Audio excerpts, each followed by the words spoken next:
Okay, good evening, everyone. So, welcome back to the session. I hope so for the online. Hope my voice is clear for you. Can you please confirm your online?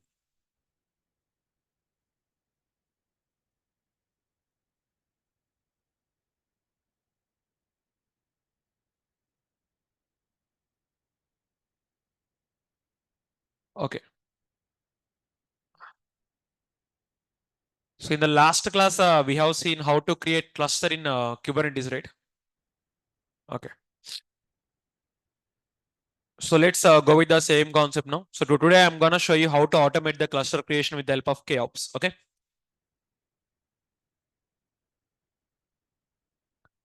Let's go and do it now. Okay.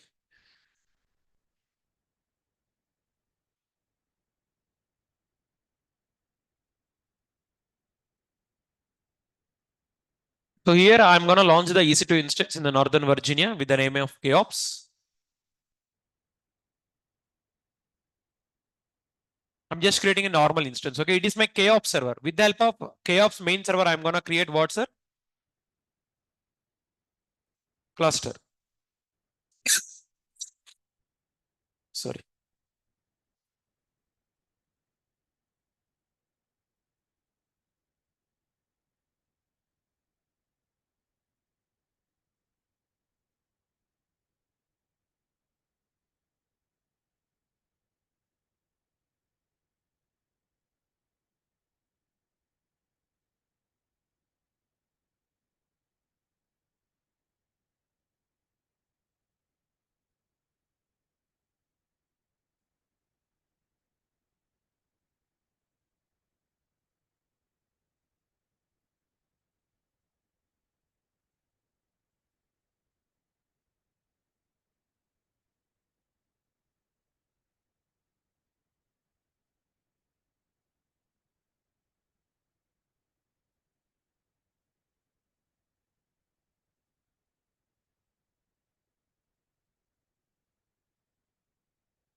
And here, wait.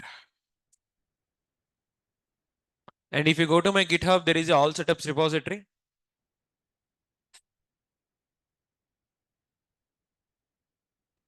So from the all setups, you can go and you can take the KOps script here. KOps, yeah. Have you seen this one? So directly you can go and you can use this script actually. Okay. So, but let me check. Do I have all security like security group or not? Because I'm not sure. Do I have complete security groups or not? Wait.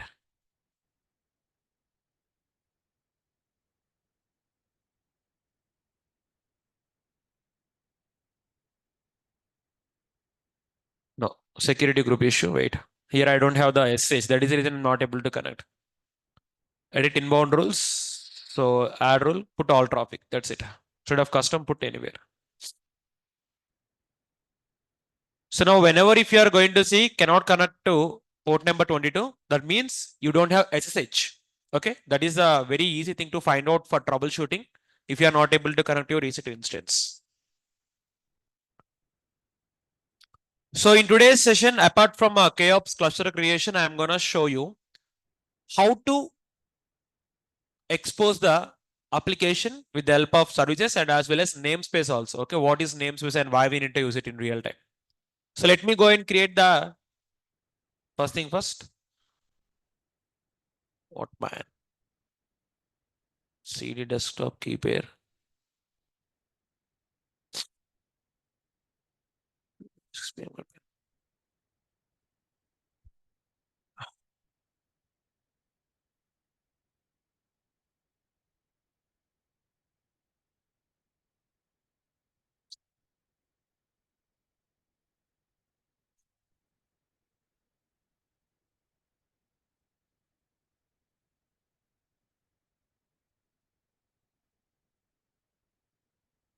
What?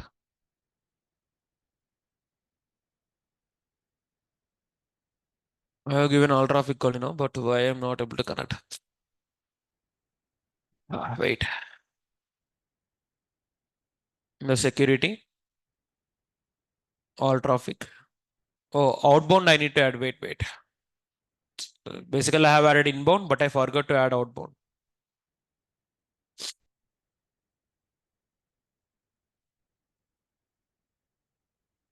So that is the reason why I'm not able to connect. Okay. So now if I go and give, I'll be able to connect to the EC2 instance and I can be able to run the script also. It is my script. I'm just copying and pasting. But before that, remember, you need to run these commands actually manually. Of course, I can make it automate, but I want to make sure you run this command manually. Why? Because when you run manually, you can be able to remember, okay, I need to export these commands. Otherwise, my commands will not work. It is my intention in order to make you remember this exact step. Okay. Why? Because if I make it automate in future, if you forgot, then it is going to be like a backdrop for you. So that's it. Hey man, what happened to this server? It's not connecting anymore.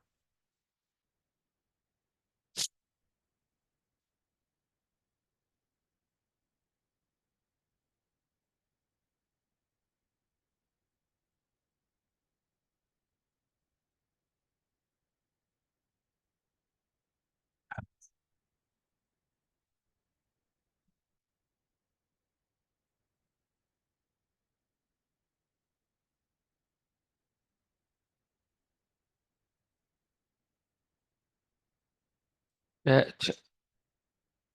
let me create a new server. It's not connecting anymore.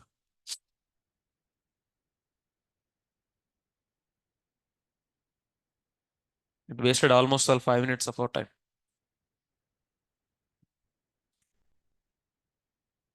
Oh, what?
Yeah.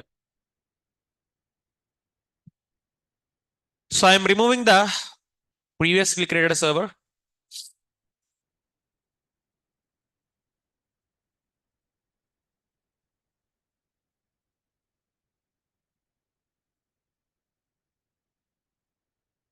So in the meanwhile, let's revise the last class. In last class, we have seen KOps cluster creation, right? What is KOps, sir? Kubernetes operation. What is the purpose of KOps server? I mean, like KOps tool. To create the cluster, first of all, to create, to update, to delete and maintain high availability production grade cluster. Is KOps a built-in AWS service or is it third-party tool? So when third-party tool want to work with our AWS console, what we need to provide? we need to provide the permission by the help of AWS IAM concept. So there we create the user, we have given access key and secret key, and we have given to it. So after that, KOps and COPS, KOps and kubectl third party tools which we download from binary file. When you download a binary file, what are the two things you want to do? First of all, give the executable permission by using chmod command. Later then move to user local bin. Correct. So next we are going to create the bucket. Sir, what is the purpose of creating bucket, sir? To store the cluster information. That means even if your cluster got deleted, your data will be still presenting on the bucket. Correct. So here, first of all, I'll go and I'll change the bucket name. Why? Because might be some other person has created the bucket here. So I'm gonna change the bucket name. You can provide any random name actually. It doesn't need to give only my name, but any random name is enough. That's it. So now before running this one, first of all, I need to export this part to .bash rc. Okay. I want everyone to do this command manually. Why? Because if I make it automated script, in future you will forget. Definitely, I know. That is the reason I never make it automated. Okay. Now give source dot bash rc. For example, if you don't give this one, what will happen? Let me show. If you forget to give it and see what will happen, I'm going to provide the access key and secret key. The downloads, already in last class, we downloaded the keys actually. Of course, here I'm hard coding the values, but in future class, I'm going to show you how to not to hard code the values. Okay. Basically, it is not recommended, but I'll just tell you in the upcoming sessions.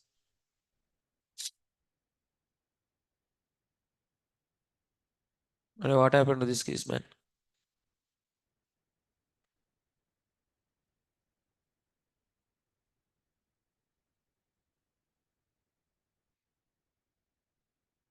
Let me download the new keys actually. So if you want to download the new keys, go for IAM. In the IAM, for example, unfortunately, if you lost the access key and secret key, how to do it? You can generate the second access key and secret key also. For example, like in future, if you lost, then the solution I'm telling for you now. So go here. So here KOps is the username. And here if you go for security, are you seeing the access key and secret key? This I lastly created a couple of days ago. So if I don't want to use this anymore, first of all, deactivate them. What you do? And you can delete them. Okay. Of course, even if you delete, it's completely fine, but deactivate if you are no longer using. Now generate the new set of keys. Now download them and now give the access key and secret key.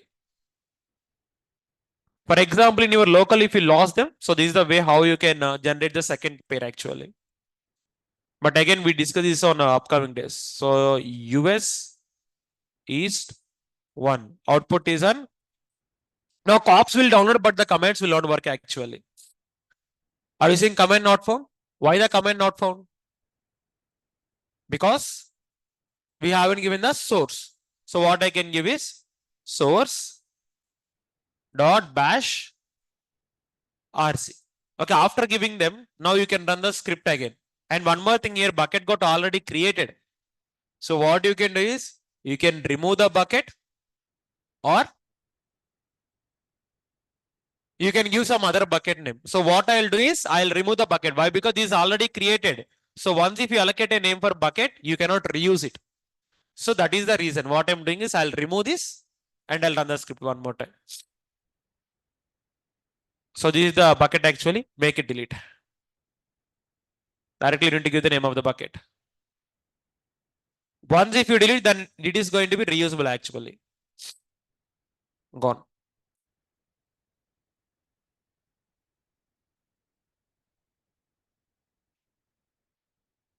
No, you cannot. Bucket name should be unique. Already we discussed in class 1, right? Still deleting? Oh man, why it is taking so much of time? There is no data to empty. Okay, let me do one thing. Instead of deleting that one, like I'll go and I'll give some other name.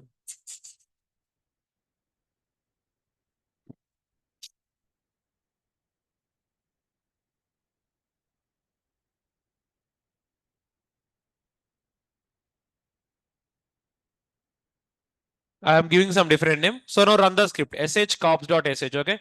So now access key secret key already given. So I'm not giving it now anymore. Just go and check.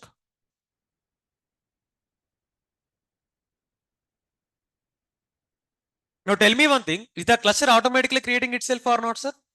But in the last class, how many steps we performed? N number of steps. But see, I given the simple script. Now script is automatically performing its work. That is the power of automation. The reason why every DevOps engineer need to learn scripting is only for this purpose.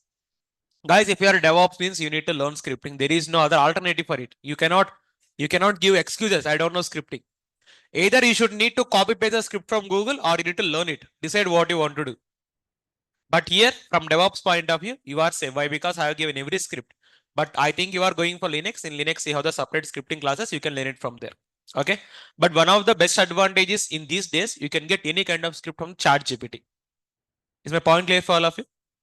But I'll tell you one thing. If you compare ChatGPT script with my script is almost all half of less. Have you observed this one anytime? Actually, if you go for ChatGPT to install Tomcat, it will give 30 lines of script. But whereas I required only 9 lines of script actually. So that is the power of our scripts, we can say. Okay. So now I'm going to tell one error actually. If you run a command and if you are getting an error like this, validation failed, state store, the only thing means you need to reconnect the bucket to the cluster. Go to cat caps.sh. Do this one. And here you run this command. And give it. So now again you are going to run the validate. So that is the way how exactly you are going to troubleshoot the issue. Okay.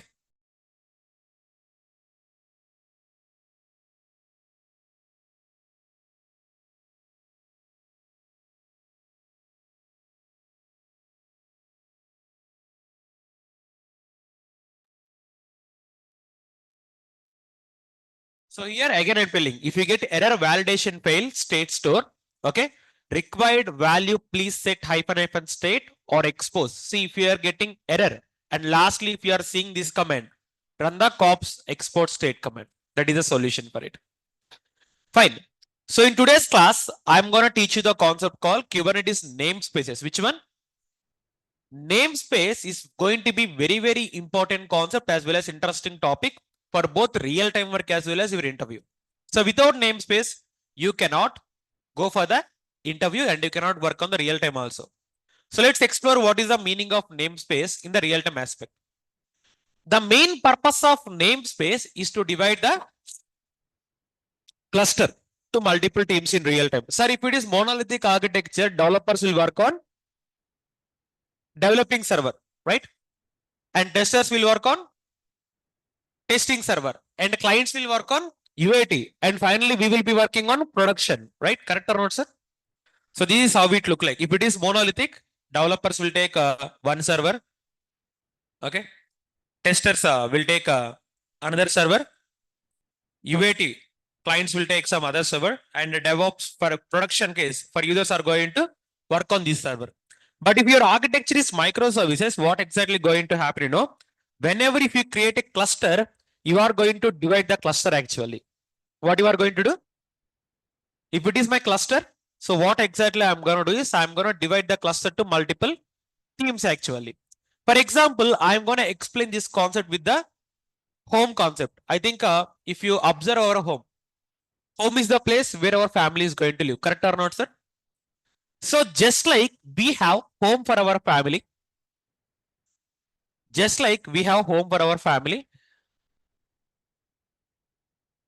we are going to have a cluster in real time. So your home is equal to in home. Who is going to live?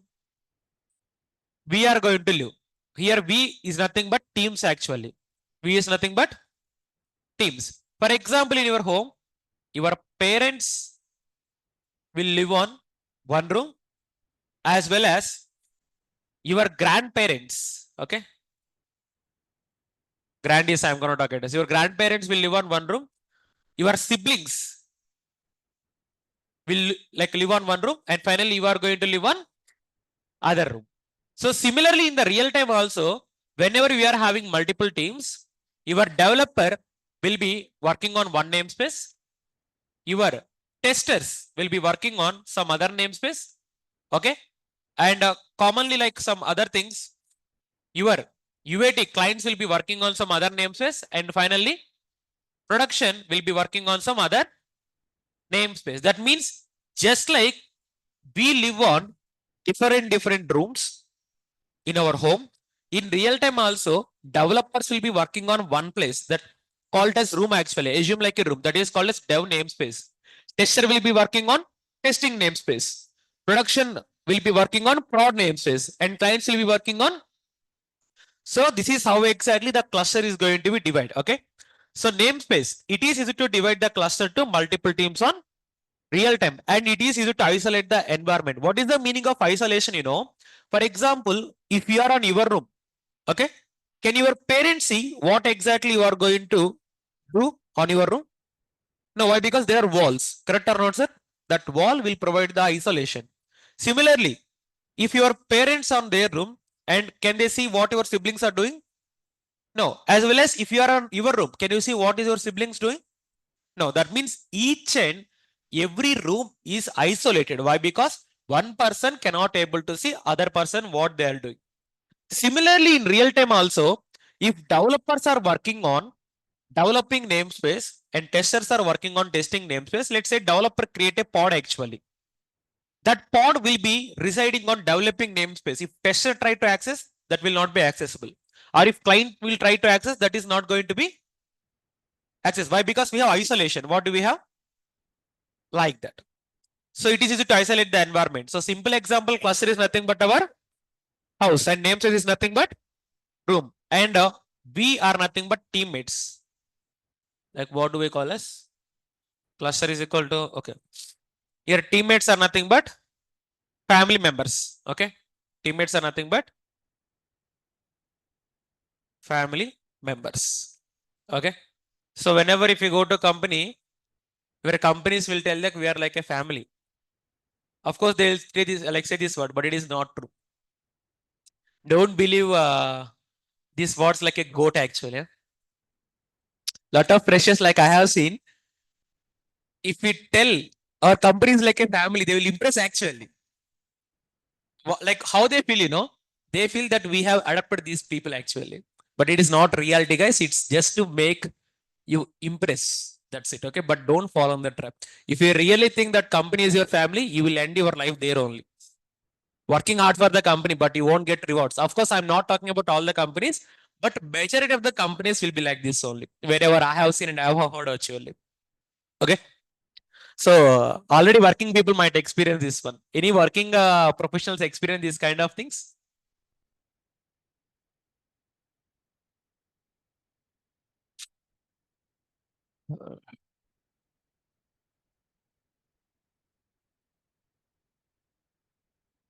So Kiran, basically, you don't need to ping admin for the class link, Kiran. You need to register on our Naresheti website. If you register there, directly you will be getting the link actually. Okay. So credential part already we discussed. What we discussed in last class, same point I explained. There is nothing new in it. Okay. You did it, huh? Okay. Let me speak with the admin, Kiran. Okay. Fine. So like that, you can see live example like Durga Satvini is also one of the person who experienced this one. But okay, fine.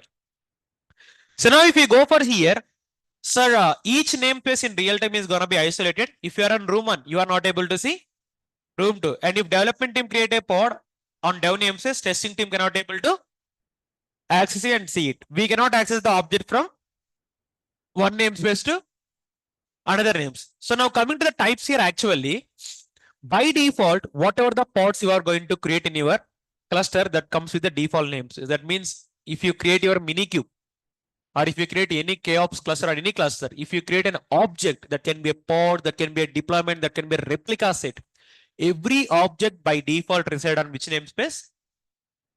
Default. Let me show you with a basic example. Currently, if I go and see my cluster is running in the backend, so give the command kubectl get pivo. Pivo stand for pod. Do I have any namespace? No. But the moment if I run the kubectl run pod1 hyphen image, let's take Siraj 321 movies. latest. So now automatically the pod got created, right? What is the command that give me the complete information of pod? Yes, kubectl describe pod. And for the pod, no need to give name actually, directly it will come. If you go to namespace, what is the namespace here? That means by default, if you log into cluster and create anything that ends on the default namespace itself. That is the namespace number 1. So is the default namespace clear for everyone here? Online, can you please confirm me, is the concept of default namespace clear for all of you or not?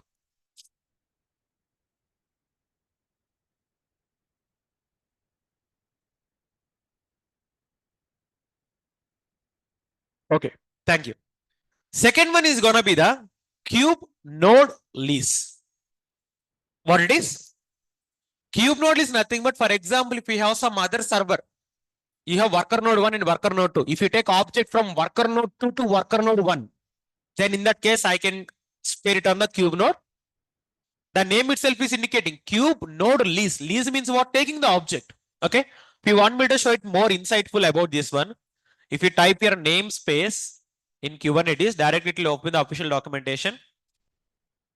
Here, you can see the types of namespaces actually. Cube node lease means this namespace holds the leased object associated with each node. Node lease allow kubelet to send heartbeats so that control plane can detect the.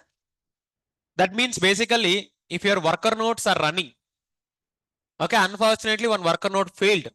In that case, it will get the intimation to the master node. So those kind of pods will be residing on the cube node lease.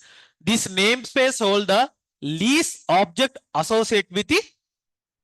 That means from each of the worker node, if I have 10 worker nodes, from 10 worker nodes, I'll get one pod. So these pods are going to store on where, sir?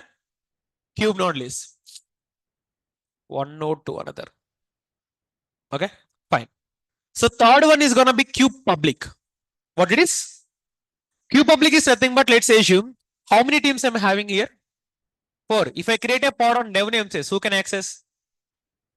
Only dev. If I create on prod, only prod. If I create on UAT, only UAT. But my requirement is everyone in the cluster want to access this pod. In that case, I'm gonna create this pod on the cube public. Cube public is an environment where everybody in the cluster can access any pod if you create here. That's it. Again, default means every object will create on the default namespace. Second one, cube node lease means if you take object from one worker node to another worker node, these kind of objects are going to store on cube node lease. That means leasing from the node actually. Third one will be cube public. Cube public will indicate if any pod want to access publicly. So in that case, you are going to create on cube public. So are the first 3 types of namespace clear for all of you know? Online, can you please confirm me, are the 3 namespaces clear for everyone or not?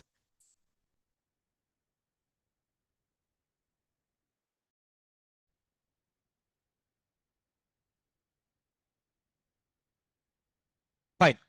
So now here comes the repeat second one. Okay, Nikhil. Simple Nikhil. It is my master node. Okay, it is my worker node. In worker node, I create a pod. And if I take this pod from worker node to master node, so these kind of objects will be creating on cube node list. Hope it is clear for you, Nikhil.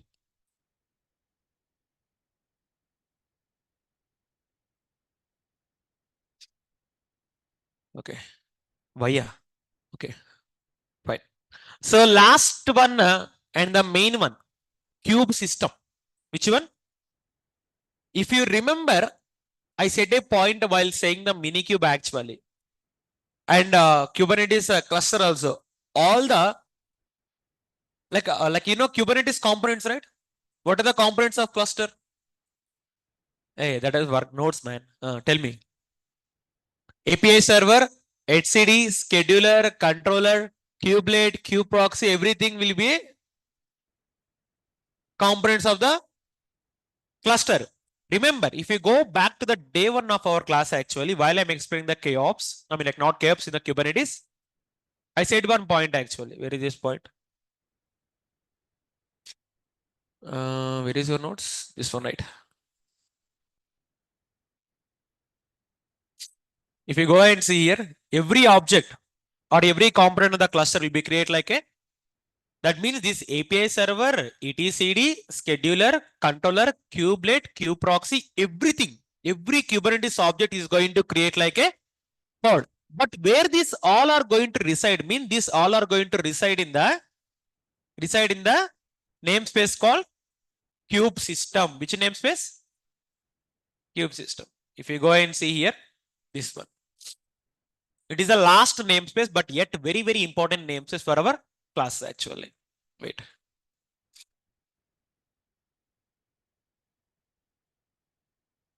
Let me remove this one. Here, if you can go, you can check it out. Kube system. By default, Kubernetes will create some objects, and these are going to store on this namespace. If you want me to show, currently here you are seeing only the kubectl get PO, means you are going to get only one pod, right? But I am gonna get -a indicate all. Are you seeing the rest of the pods running here? Kubectl get PO-a means to list out all the pod from all the namespace. For example, if you go and see control, AWS Cloud Controller, it is running from which namespace? And if you are seeing the controller of DNS, it is from kube system. Are you seeing etcd? Coming from kube system. Are you seeing KOps controller? Yes. Are you seeing kube API? You are seeing kubeproxy? Are you seeing kube scheduler? Everything is working on which namespace? So it will, these pods will create automatically by the Kubernetes. When you create a cluster, these pods will be running on the kube system namespace. Remember, in real time, you don't create any pod in kube system, because that is only for Kubernetes objects. Only Kubernetes will create only some objects in that namespace. So we are never going to touch it. Even though if you try to delete them, that is automatically going to recreate actually. Because we have deployment and replicas enabled there itself. Is the point clear for all of you? So in interview, this is going to be very, very important for all of you. Which namespace will store the Kubernetes objects by default? Kube system. Here I said every component in Kubernetes cluster is going to create in the form of, that means API, etcd, controller, every object. And all these pods will be managing under the kube system namespace like that. Sir, for example, if I give the command kubectl get PO, okay, I can get the list of pods from namespace called default. No, sir, if I want to get the list of pods from kube system, so type here only -n kube system. Now it will list me the pods of kube system. No, sir, if I want to list out all the pods of kube public, kubectl get PO-n kube public. Whichever pods you want to get from specific namespace, put -n name of the namespace. And finally, I want to get from kube node list. Just go kube -node-. There you go. You don't have any pods.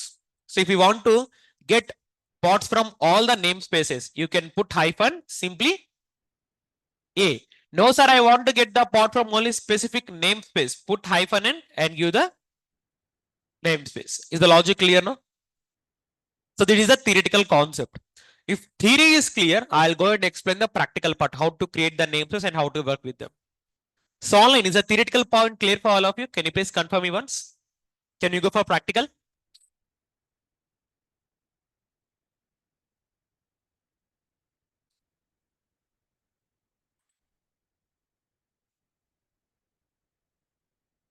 Okay. So unfortunately, I got cold actually. So please try to cooperate, okay? I'm not able to speak much. Fine. So how to create a namespace? Again, in Kubernetes, any object you can create on two aspects. One is imperative, second one is declarative. Imperative means you can create them from commands. Declarative means from manifest file. Any object, not only pods, replica set, deployment, namespace, any other thing you can create on two ways. So I'll show you imperative way. Kubectl create, shortcut of namespace is ns. I want to create the namespace called dev. Okay. So now currently I created the namespace called dev. How to list out the namespace? Kubectl get ns. These are the default kube node list, kube public, kube system. These namespace will come automatically when the cluster got created. But these are the dev namespace just I created 6 seconds ago. Is this active now? Sir, go to the namespace called dev. Currently, we're on default namespace only.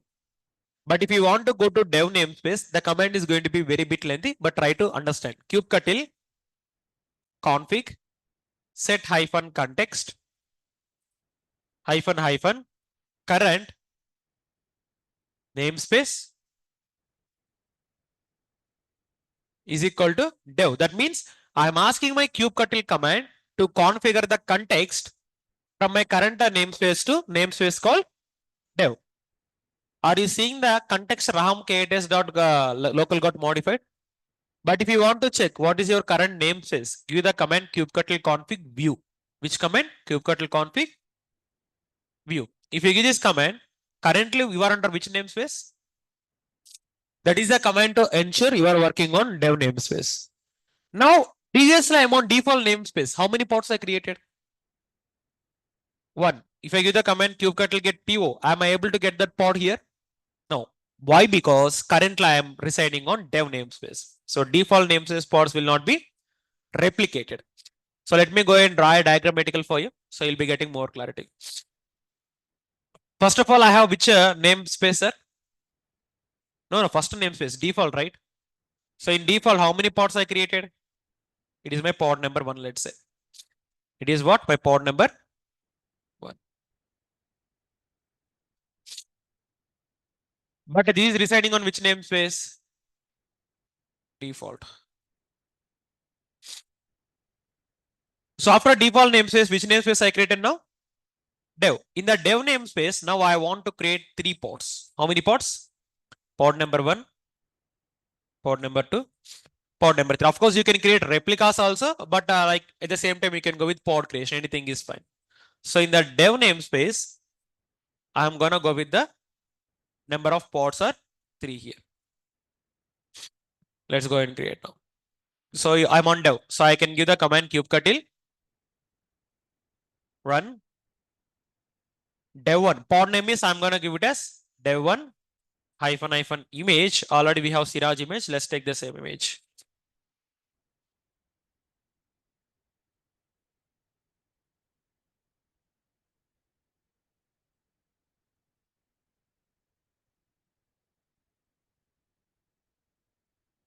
Dev1 as well as I'm creating dev2 as well as I'm creating dev3. So that means currently I'm on which namespace, sir? Active namespace will be dev. So give the command kubectl get PO. Automatically you are getting only these 3 pods, right? So now I'm going to create one more namespace called test namespace. Tell me the command to create the namespace called test. kubectl create ns test and give the command kubectl get ns to list out the namespaces. Now how to check from one namespace to another namespace? Command is lengthy, no need to remember now. You can remember and practice, but try to understand. With the help of kubectl, config set context hyphen hyphen current namespace test. So now I'm on which namespace now? Still you are on dev only. You need to switch to test namespace. You just create the namespace. You just switch it now. Okay.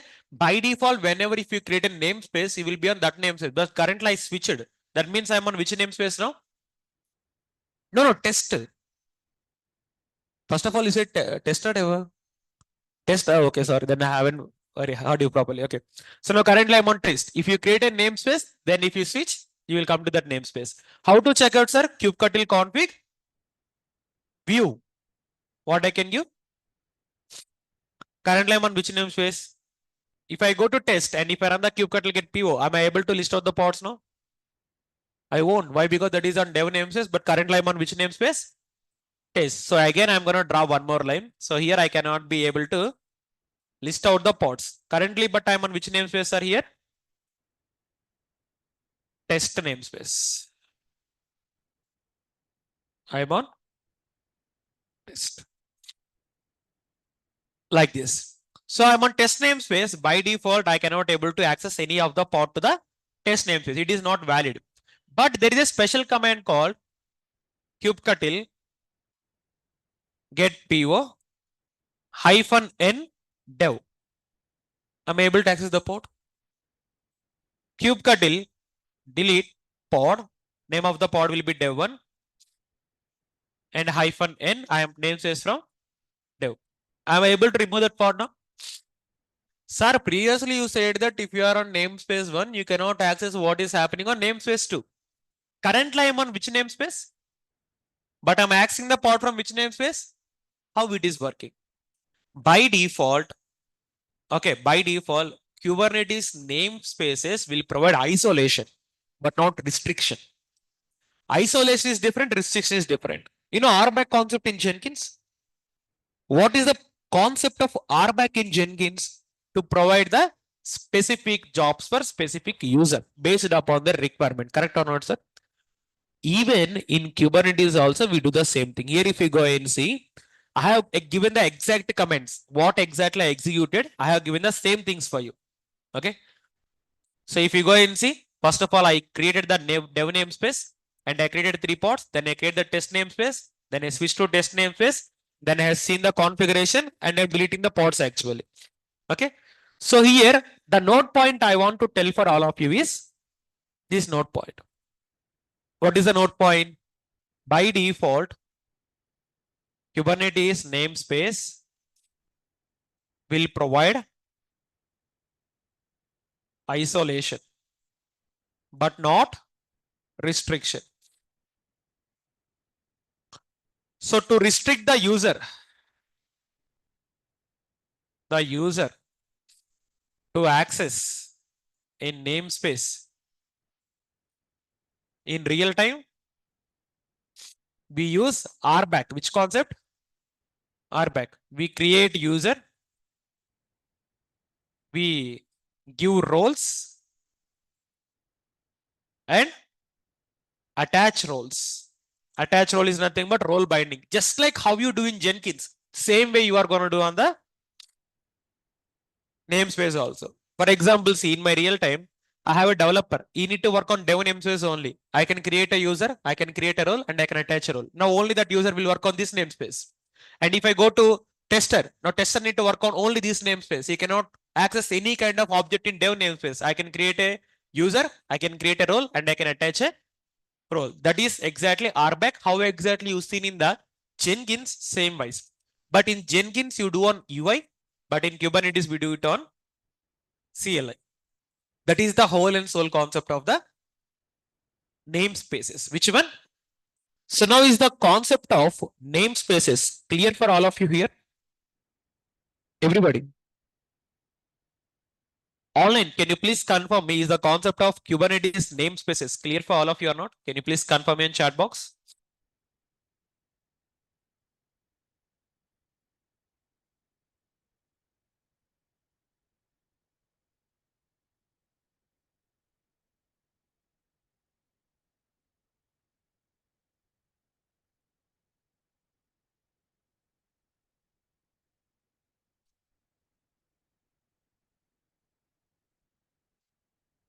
Okay.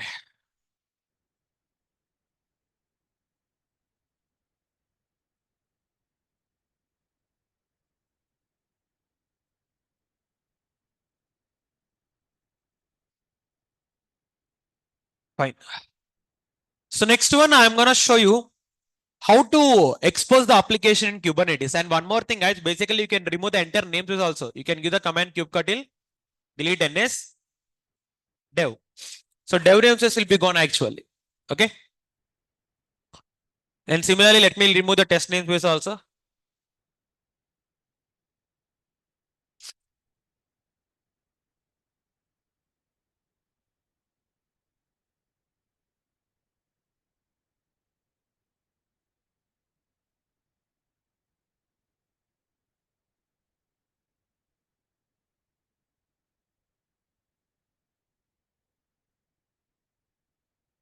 And one more thing, after if you are comfortable with Kubernetes cluster, what we call KOps, no need to practice on this. You can practice any concept on Minikube on KOps, but the difference is Minikube required only one server, but this required a lot of servers. Na? So once if you are comfortable with this one, after 3 or 4 days, use Minikube only. That will be enough actually. Even in class also, For 3 to 4 days, I'll show KOps. Later then I won't show KOps. Why? Because Minikube will be enough for the class. So I delete the namespace called dev and I'm going to delete the namespace called test itself.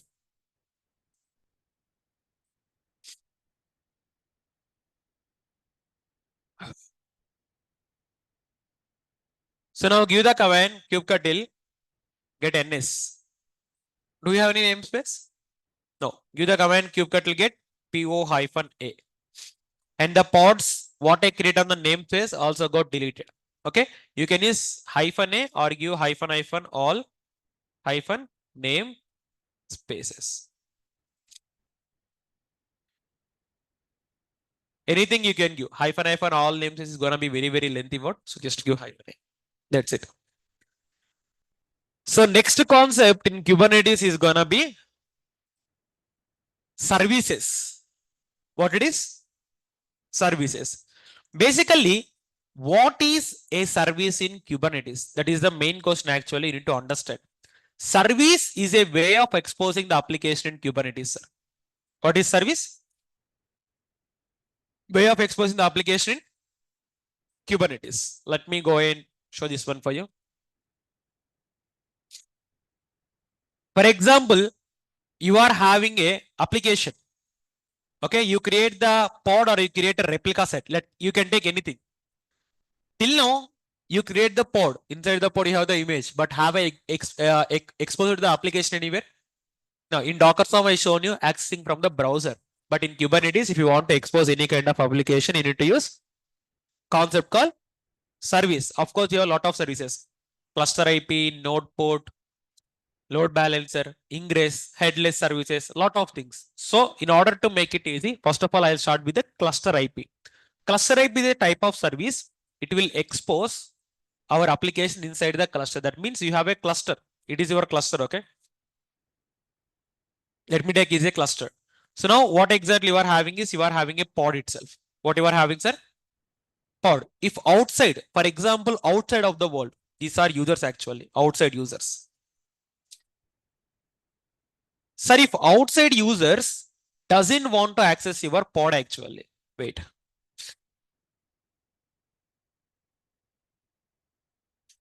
Let me write it.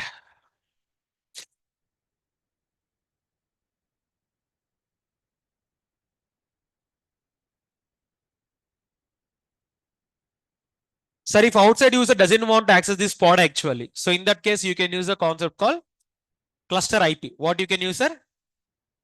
So I'm gonna use the cluster IP. So the main responsibility of cluster IP is it will expose the application, but only inside of the cluster. But if outside of the user want to access, it won't accept. So if, for example, if same application want access by inside user means the person who is working inside our cluster. Let's take our developer or tester. Only these people can able to access the application, but outside persons cannot able to access. Okay, fine. So here what exactly I'm gonna do is I'm gonna give abc.yml. And guys, this is the same code what we written for deployment. There is nothing new here. There is nothing new to worry. Whatever code is here in the deployment, same code I'm using it here. Okay. But the only thing you need to have is here about services. For example, let me copy paste. If you go and see for every manifest file, what are the 4 mandatory fields? API version, kind, metadata, spec. API version for services. Kind, what is kind here? Service. Metadata, that means name of the service. You can put name of the service as per your requirement. There is no any special privilege for it. You can give whatever you want. Coming to the specification, you have a lot of type of services, but this which type? Cluster IP. In cluster IP, C and IP will be capital, and the service S should be capital. Selector. Selector is nothing but what is the purpose of selector? You tell me.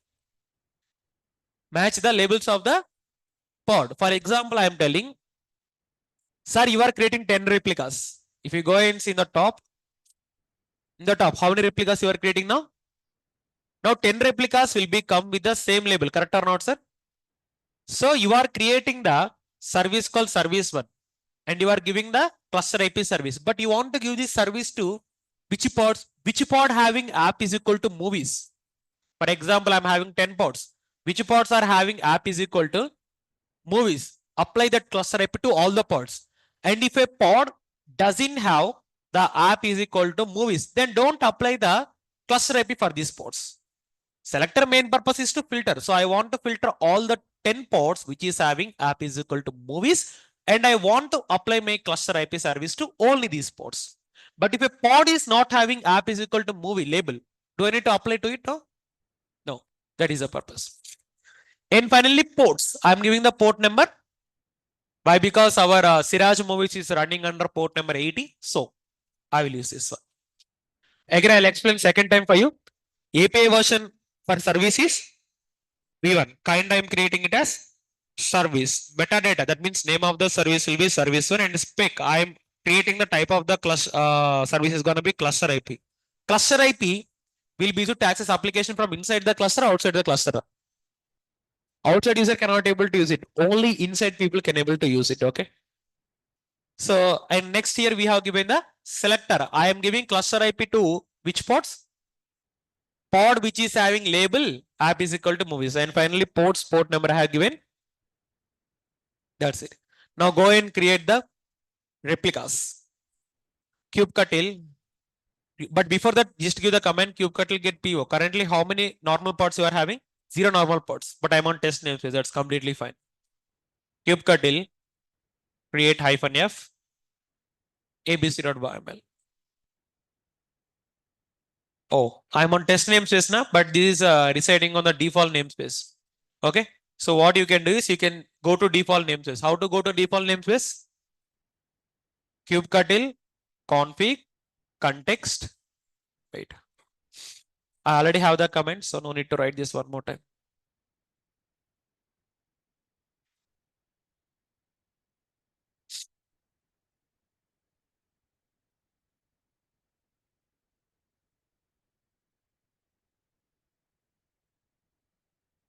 kubectl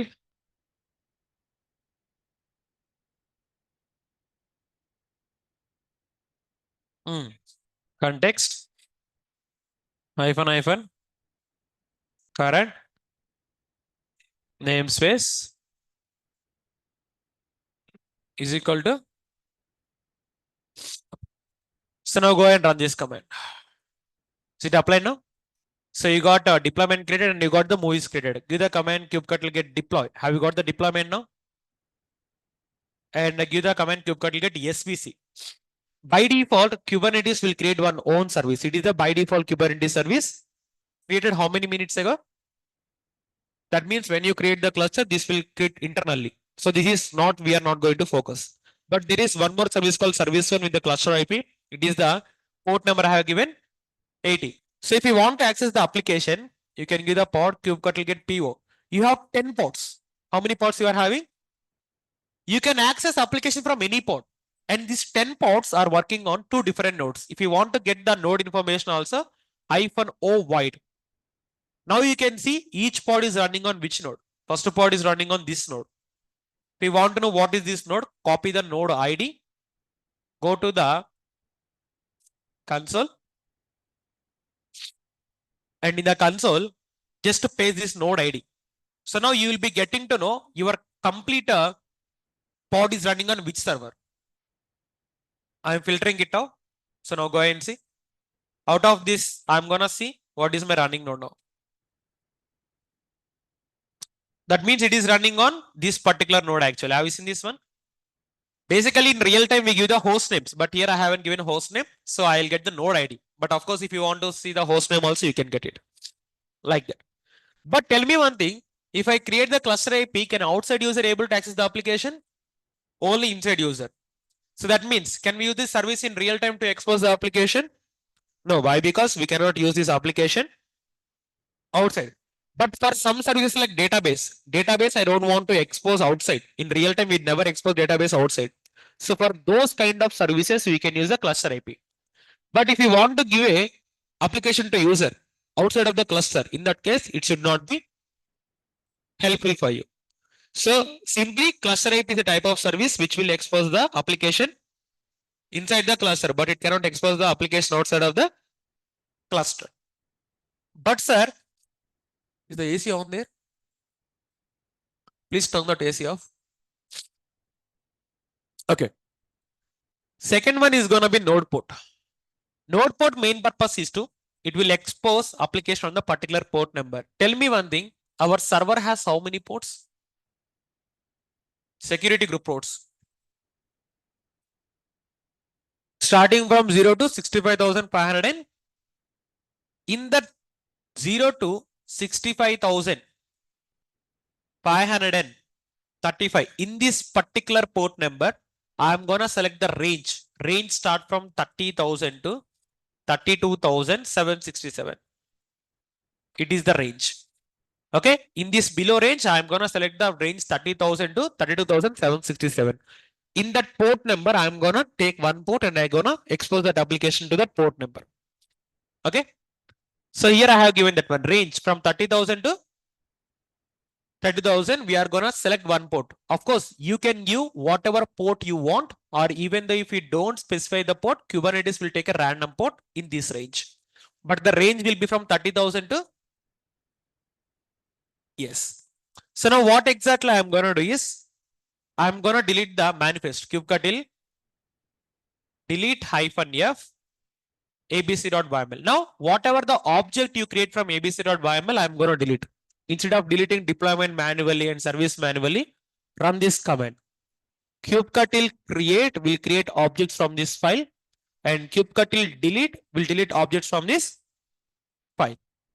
Now, if I want to give node port, the best thing is here, no need to change the entire manifest file. In the type, put node port. What I'm putting here, in node port N and P should be capital. Okay, that's it. I'm not giving anything. Only this one is enough. I'm not giving anything. Now, after that, if I go and give the command kubectl create -f abc.yml. Now give the command kubectl get deploy, and I want to get the services. So just to give comma svc. Instead of running kubectl deploy and service as two different commands, give deploy comma svc. It will list out both deployment as well as. If you go and see, automatically I created the node port. A random port number allocated or not, sir? Sir, tell me, is it in between 30,000 to 32,767? Is it in between the range or not, sir? Random port number it will choose. Now, if I want to expose my application, do one thing. Go to the any of the worker node. Why? Because your pods are running on two different worker nodes. Go to any of the worker node. Copy the public IP address of your worker node and give the port number. That is my worker node number 1. Okay. I am going here and I'm giving the port number. What is the port number, sir?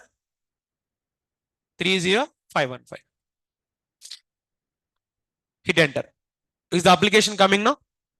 It won't come. Why? Because whenever if you create a cluster, it will come with the default security group. So in default security group, do you have that port number enabled? Go and check. Do you have that port number enabled, sir? No, it won't enable. So in that case, what we're gonna do? Modify these security groups. Go here, edit inbound. Just remove everything, whatever you are seeing. Add the all traffic. I think all of you know how to add the all traffic, right? So now if you go and check, if I click on refresh, it won't come again. Why? Because here we don't have the IP address again. So again, copy the IP address of this worker node. Again, guys, you can take any IP address. Why? Because your pods are running on two nodes. 5 pods on node number 1 and 5 pods on node number 2. It is 30515. Is your application running? No. Why? Because, sir, you allowed only inbound rule. But what about outbound rule, sir? Outbound rule means that will give me the response. You allow traffic to go inside. Okay, your request will go, but your request need to come outside or not, sir? To go inside, you given the inbound rule, but to come outside, you need to edit outbound rule or not, sir? So delete this one and give all traffic anywhere, save. Now go ahead and check now. If I click on refresh now, hit enter, automatically application will come. Close this tab and open the new tab and hit.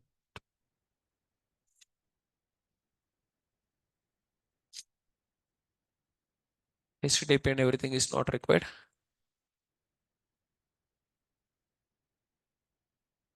Is it running now? No, again not. Sir, you have given everything now, but still why it is not working? You have given inbound and you have given outbound. Of course, let's go and check with the worker node 2 actually. You have given worker node 1 with 183 IP address. I'll go and check with the worker node 2 also. It is my worker node 2. In the worker node 2 also, I want to check 30515. I'm hitting enter. But verify one more time. Is it 30515? Yes, it is 3015515. But are you getting the application anywhere? No. Why? Because it won't come by default. Why? Because you need to enable target port. What you need to enable? So if you go and see in the notes also, I have given something called as target port actually. Have you seen this one? Node port. Wait. Something wrong with this. Wait, guys. Give me a second. Kubectl. Let me go. Are my pods running first of all? Yes, pods are running.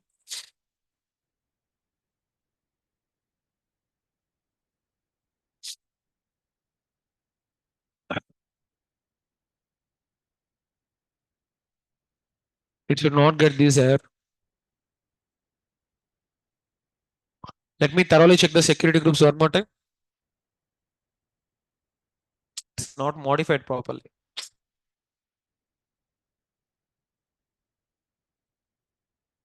See, inbound rules again, it is not modified. That is the reason. Sometimes even though we modify it properly, we'll get output like this only. It's okay, fine.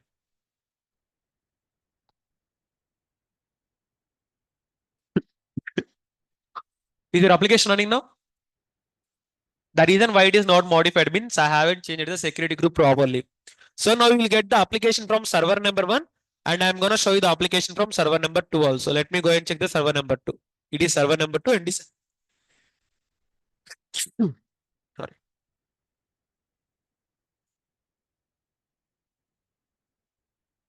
So now go and check the application of server number 1. What is the port number? 30?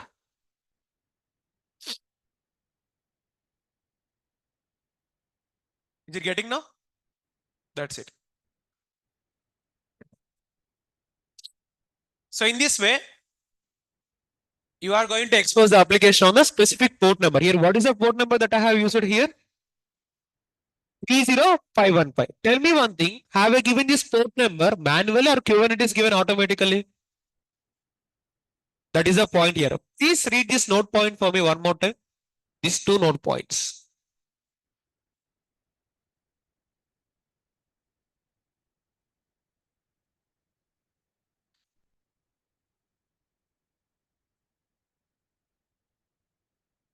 What is it indicating?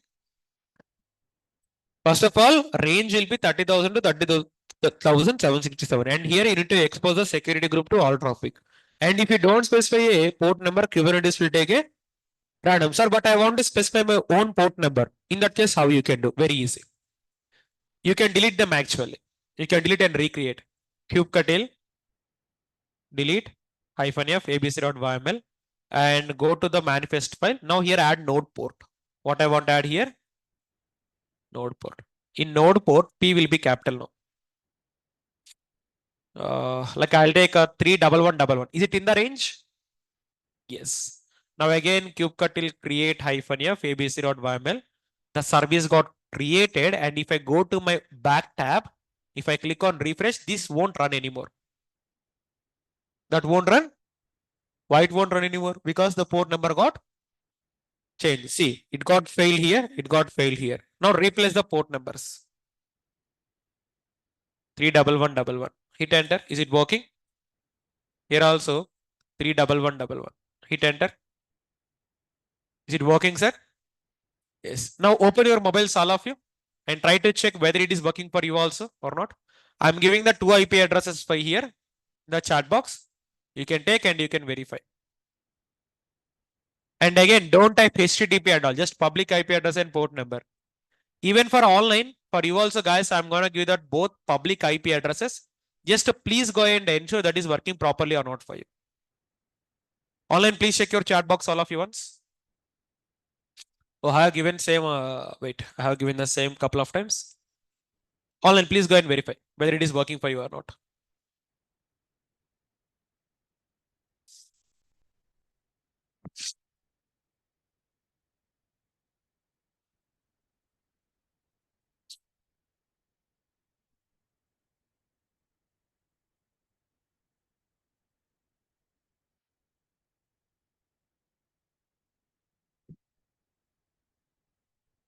Okay, fine.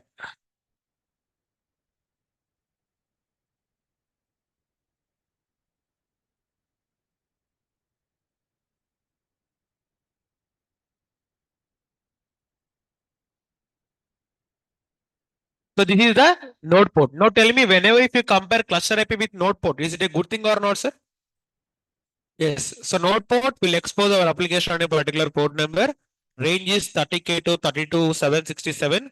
And in security group, we need to update the all traffic. If you don't specify the Kubernetes, it will take the random port. But if you want to specify a particular port number, you can go and you can specify.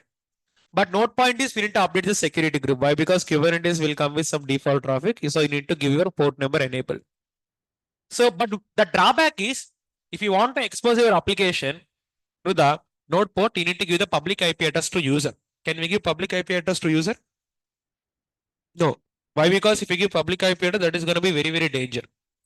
And we have the port restriction. You can maximum use 30K to 32K 767. For example, apart from this port number, if I want to give some other port number, which is out of the range, it is not going to be acceptable. So first one, exposing public IP. Number one drawback. Number two drawback is port number restriction. So in order to remove these restrictions, we are going to use something called as a load balancer. Which one? The best option to expose the application. Very best option. Why? Because the best part is here currently how many worker nodes I'm having? How many worker nodes? Two worker nodes, right, for our cluster. Worker node number one and worker node number two. In each of the worker node, how many pods I'm having? 5 pods. Pod number one, pod number two.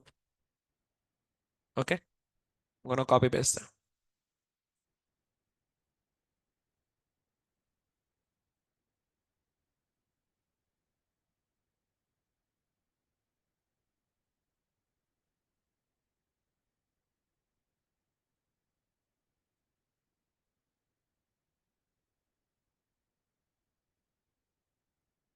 So I have each of the work node will have at least 5 pods. So for example, there are hundreds of users. Let's take 100 users. How many users? Sir, if these 100 users are using the application only from node 1, now automatically node 1 will get heavy load or not, sir? So now I want to distribute the traffic to both of the nodes. So 50 users need to go to node number 1. How many users? 50 users.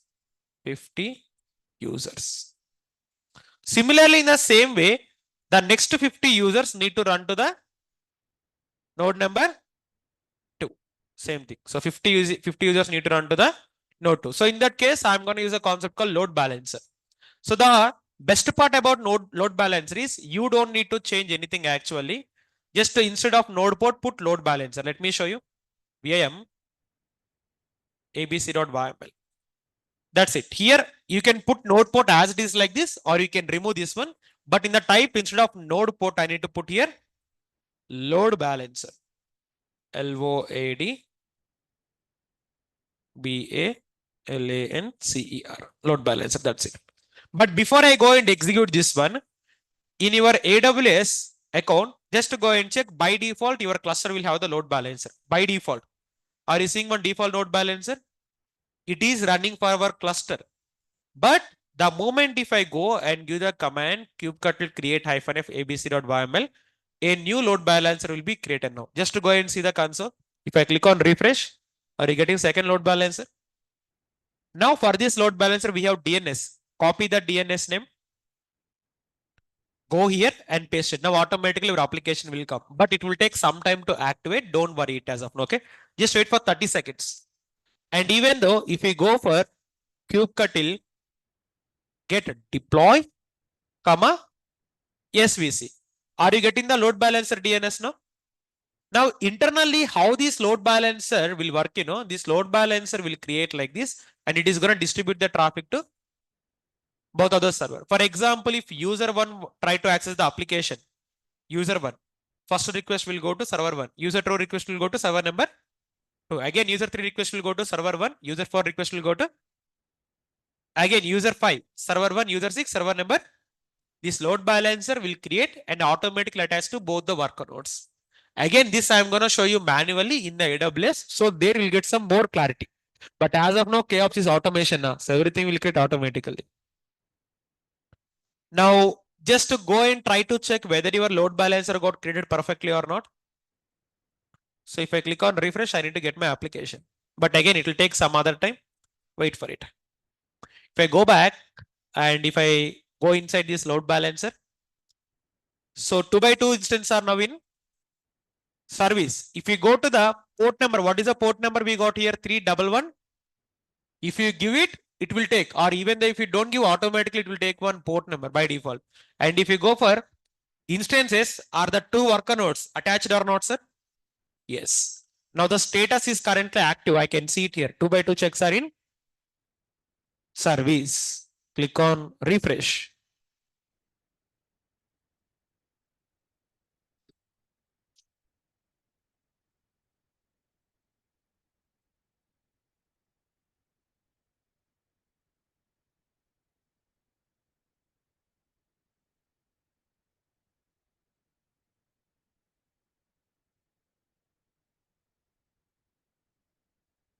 Wait, guys, it will activate. Sometimes it will take more than 1 minute.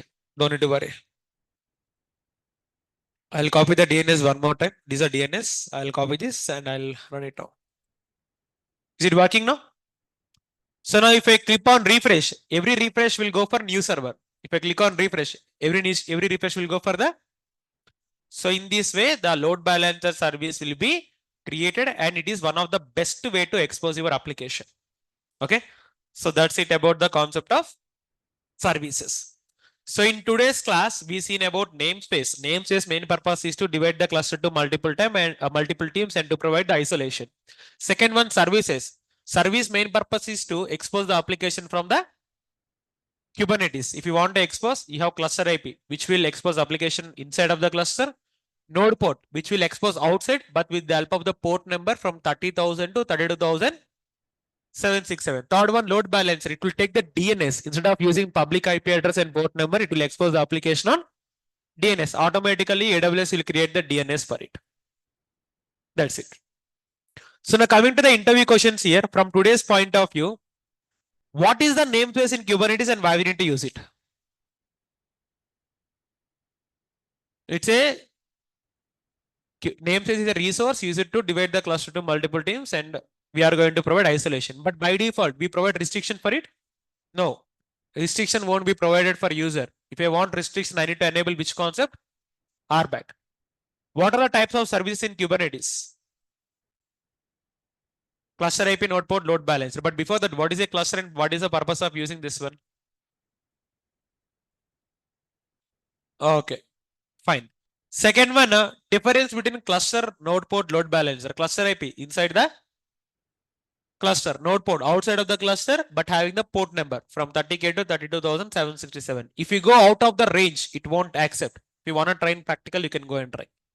Third one will be load balancer. Load balancer will expose the application with the help of DNS. We don't need to have public IP address or port number. That's it.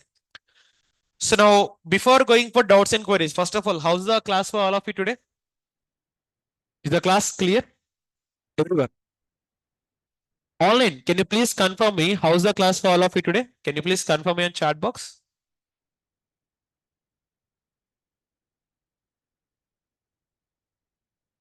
I would like to get a response from all of you online.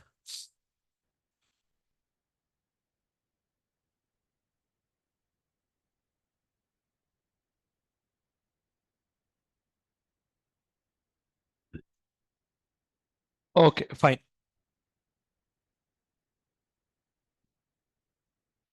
So now, if you are having any doubts or any queries over today's session, online and offline, you can ask me. So online, you can raise your hands, and offline, you can go ahead with your doubts and queries. In the meanwhile, I'll upload the notes to the classroom. So please go ahead, both of you, online and offline.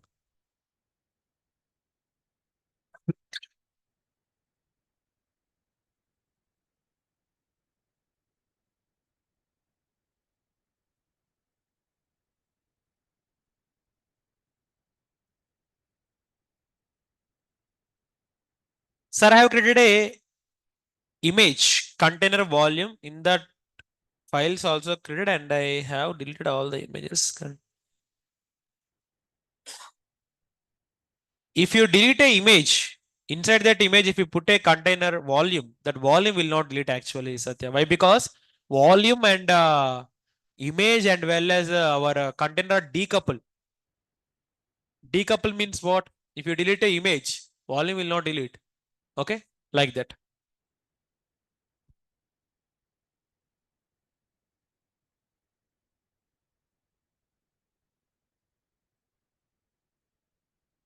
Hope it is clear for you, Satya. And one more thing, I said you one command actually to delete the cluster. What you need to do first of all? Are you going to delete manually or automatically? Manually, you cannot. You need to run the command actually. What is the command means? Cops delete cluster hyphen name of the cluster. My cluster name is ramesh dot kts dot local and put hyphen. In this way only you need to delete. If you don't delete like this, if you delete, try to delete the manually. For example, see, one of the common mistake you do is, unfortunately, if you delete the master or work node, that's fine. But if you remove the KOps cluster, then you cannot delete the cluster. You need to go and delete everything manually. Okay. Please don't delete this cluster. Okay. Fine. How to delete files, sir? You want to delete from volume? If you want to delete files from volume, go to the mount path, var lib docker volumes and remove the files. Automatically, that is going to remove actually. Now, the moment if I give this one, if I click on refresh, servers will gone. If you go and see, is only KOps running or not, sir? Yes. And what I can do is, I can stop this server and I can use the KOps server for tomorrow class also. Why? Because in tomorrow, I don't run the entire script. I'll run only cops create cluster. That only single command I can run. I'll stop it and reuse on tomorrow's session.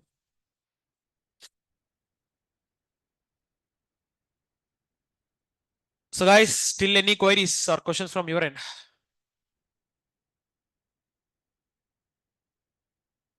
And one more thing. So from tomorrow, not from tomorrow, from today, the class timing is 4:15. Some people might forgot this one. So from tomorrow, try to be on time. Okay.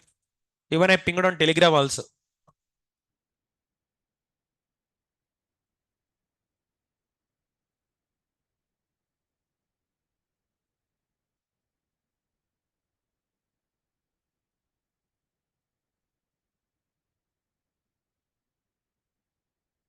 Rama, Telegram link will be shared to Google Classroom. If you are in Google Classroom, Telegram link is there. Or if you don't have, please ping to admin. Okay, admins will share you.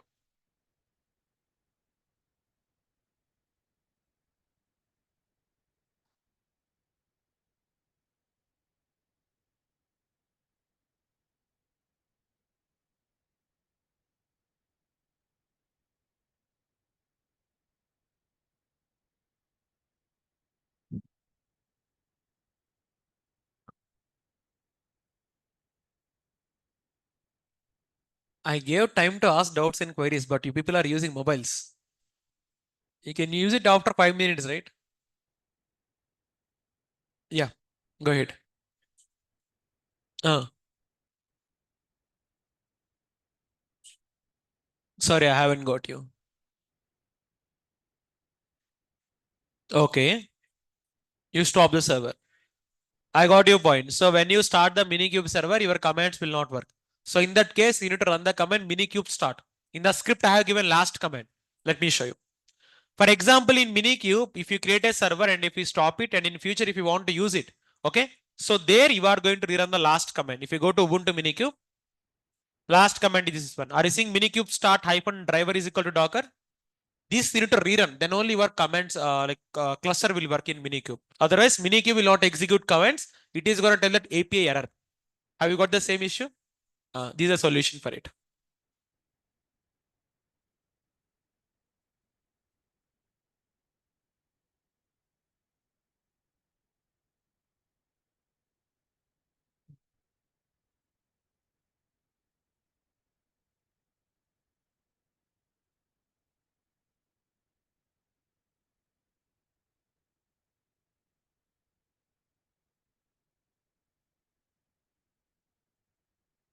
Still any queries?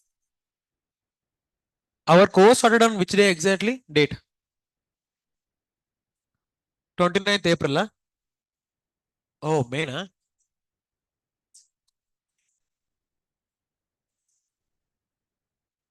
It's May. Okay, let's take it as June starting.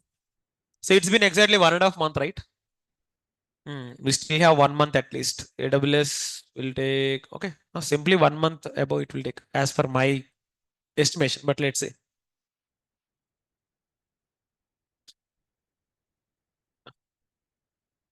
okay, then. So are we good for today? Let's meet on tomorrow session with some new topic. Have a great day. Bye. Thank you. Thank you, everyone.